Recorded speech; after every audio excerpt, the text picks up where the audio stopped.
आज काहीतरी चटपटीत खाण्याची इच्छा झाली, म्हणलं सोया चाट करूया. गॅसवरती पाणी गरम करण्यासाठी ठेवलं, त्यात थोडंसं मीठ टाकलं. पाणी गरम झालं, त्यात सोया चंक्स टाकले. बॉईल करून घेतलं. सोया चंक्स सर्व काढून घेतले.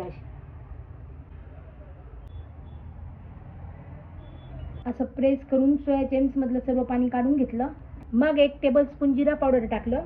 मग धना पावडर, चवीप्रमाणे तिखट, चवीपुरतं मीठ टाकून घेतलं.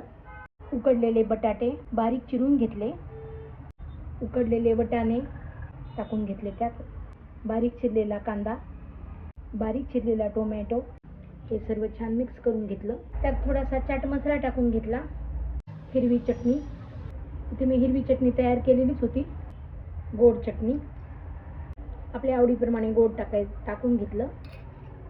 छान मिक्स करून घेतलं. आपले सोया चंक्स तयार आहेत. मी सर्व करून घेत आहे. त्यावर फरसाण टाकायचं आहे. बारीक शेव टाकत आहे. शेवटी कोथिंबीर टाकून घेणार आहे. आता त्यावर थोडीशी हिरवी चटणी, गोड चटणी टाकायची आहे. शेवटी त्यावर थोडंसं दही टाकून घेतलं. हे पहा, आपला प्रोटीनयुक्त सोया चाट तयार आहे.